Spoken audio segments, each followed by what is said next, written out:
Oi pessoal, tudo bem?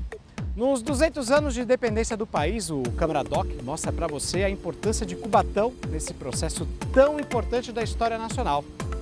Você sabia que o então príncipe regente Dom Pedro esteve por aqui? E que Cubatão recebeu a primeira estrada pavimentada do Brasil? Então fique com a gente e descubra essas e outras curiosidades desse passado tão presente. 7 de setembro de 1822. A separação do Brasil colônia de Portugal e o famoso e popular grito Independência ou Morte às margens do Ipiranga completa este ano 200 anos. Porém, o roteiro dessa história tem mudado um pouco nos últimos tempos. Novos personagens e alguns contextos têm enriquecido essa passagem do país. E Cubatão, até então citada como apenas uma região de passagem nos livros de história, ganhou peso neste processo. Um exemplo? Provavelmente no dia 7 de setembro de 1822, Dom Pedro estava por aqui. Então, o famoso grito de independência talvez tenha sido às margens do rio Cubatão. Será? Para entender um pouco dessa história, a nossa equipe conversou com o historiador cubatense Wellington Ribeiro Borges, num dos locais mais famosos da cidade, o Cruzeiro Quinhentista. Com certeza, Cubatão fez parte do processo da independência, né, exatamente no dia 7 de setembro de 1822, quando o príncipe regente passa por aqui, né, para ser mais exato, exatamente onde nós estamos, porque aqui passava o trecho da calçada de Lorena nesse período. E a importância histórica de Cubatão, não somente como espaço geográfico, né, porque Cubatão tem essa história muito atrelada à passagem, né? E isso não desmerece a história da cidade, pelo contrário, né? Cubatão foi importante na rota dos jesuítas, na rota dos tropeiros, né? Como local importante de passagem de mercadorias, né? E de autoridades também, como no caso do príncipe regente.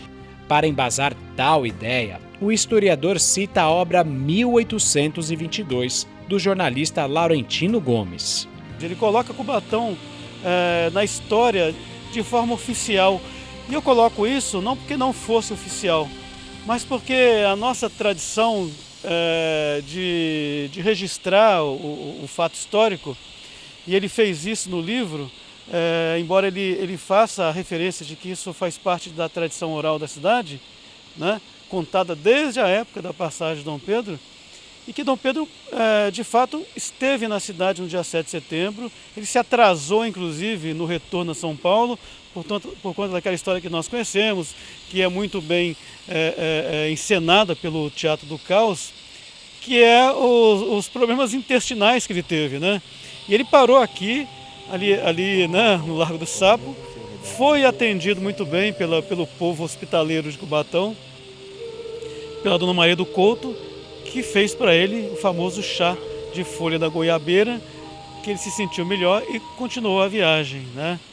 Não fosse isso, aí entra essa parte que é divertida para a gente enquanto cubatense, que ele teria se encontrado com o mensageiro aqui, nas margens do rio Cubatão, e o nosso hino seria outro, né?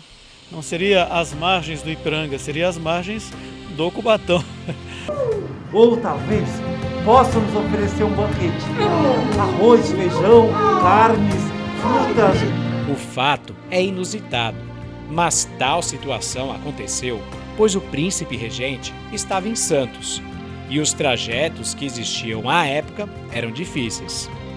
E Cubatão, mais uma vez, entra nesse passado.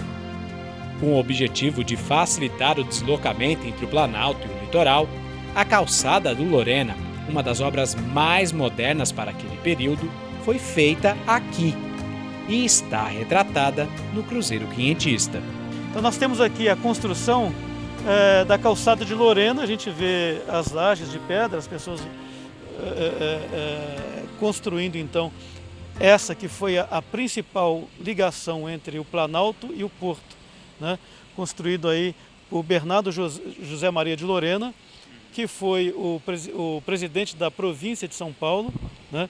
e que construiu a calçada em 1756. Então, esses azulejos contam um pouco dessa história.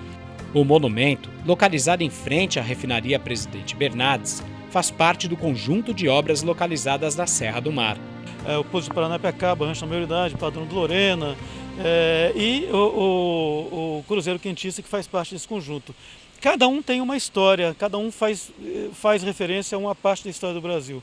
Cruzeiro Quentista, esse nome às vezes as pessoas não sabem por que quentista, mas refere a 1500, ou seja, o período em que o Brasil foi descoberto, né, por Pedro Álvares Cabral, toda a história que nós conhecemos. E esse monumento, ele mostra então, primeiro a cruz, né, que é um símbolo desse processo de colonização do Brasil, em que incluía a Igreja Católica através dos jesuítas. A Igreja Católica e para a coroa portuguesa era importante a catequização dos índios, né? Então a cruz tem esse significado. O Cruzeiro Quinhentista tem outras pinturas em azulejos. É a representação do Padre José de Anchieta, né, que é o principal personagem, né, da Companhia de Jesus no Brasil, beatificado pela Igreja Católica. Lógico que existe toda uma questão controversa por trás do processo de catequização dos índios, e aqui mostra justamente a catequese, né? É simbólico ver a criança, o curumim no caso, afastado do índio, atrás do padre, mostrando então essa quebra, essa ruptura da família indígena, né?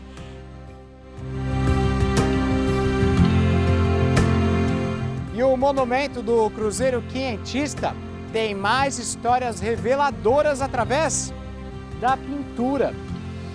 Veja no próximo bloco.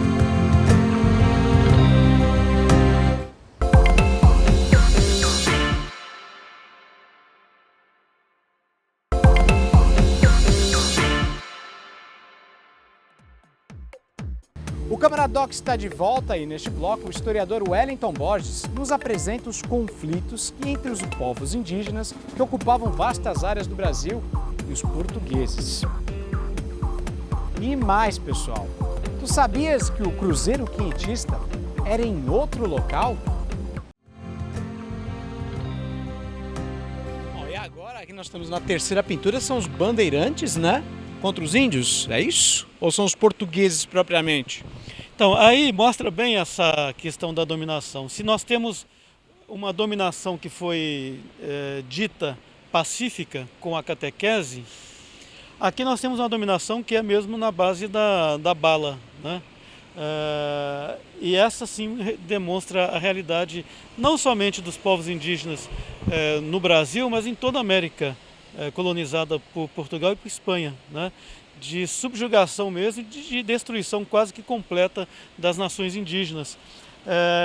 O índio, lógico, resistiu, e nós temos na representação do desenho a resistência dos índios, né? Mas que não fez frente ao todo poderio bélico do explorador. E é a questão realmente dos bandeirantes que foram aprisionando os índios e fazendo esse processo realmente de expansão da América Portuguesa.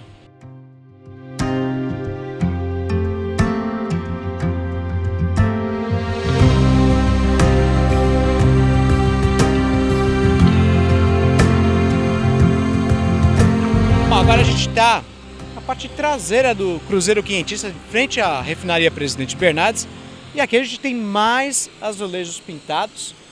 Significa o que esses desenhos, Wellington? Então, é um conjunto de 3 painéis, né, de azulejos, esse do centro e as 2 laterais, e mostra então a chegada do português em terras brasileiras, né? Nós olhamos esse desenho, são as caravelas. Na verdade não são as caravelas, são as naus. As naus eram os navios maiores que transportavam toda a tripulação, né, cruzava o oceano. Quando chegava próximo da costa, como ainda não existia um porto propriamente dito, né, construído, tinha o problema do calado, tudo. E então as caravelas, sim, os barcos menores que conduziam esses essa tripulação até a terra. Então nós temos aí as caravelas já chegando próximo da costa. Isso é observável quando a gente vê os pássaros, né, próximo da caravela, que já demonstrava que estava muito próximo de terra firme. E essas pinturas também estão expostas em outros monumentos na Estrada Velha. Pouso de Paranapiacaba, que tem um painel muito bonito, um painel rodoviário, né, também com a mesma técnica de pintura sobre o azulejo, no Rancho da Maioridade, que a gente chama de Casa de Pedra, no Padrão do Lorena, todos esses monumentos possuem azulejos no mesmo estilo. E os monumentos estão sendo restaurados, né? A empresa que assumiu a concessão do Caminho do Mar, a Parque Tour, contratou a mesma empresa que fez o restauro na década de 80, que é a família Sarrazá. Falando em 1980, até essa década, o cruzeiro quinhentista, patrimônio tombado pelo Condefat e Condepac, tinha um outro endereço, a mais ou menos 100 metros mais longe da atual localização. E foi aqui que, originalmente, lá no ano de 1922, foi feito o cruzeiro quinhentista, bem aqui, ó, nesse nivelamento que era utilizado antigamente para dar as características geográficas da nossa região. O monumento foi feito em comemoração ao centenário da independência.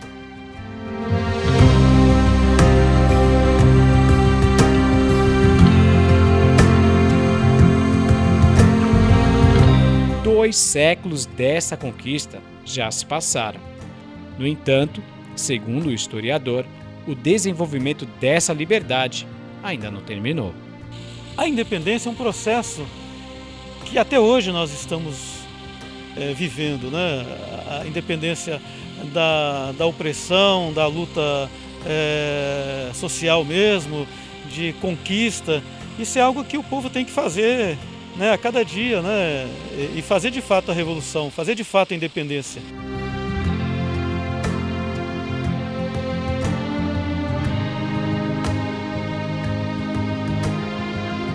Muito bacana, né, pessoal? Para rever essas e outras reportagens produzidas pela TV Câmara, vá no nosso canal do YouTube. O Câmara Doc de hoje fica por aqui. Agradeço a sua companhia. Até a próxima. Tchau!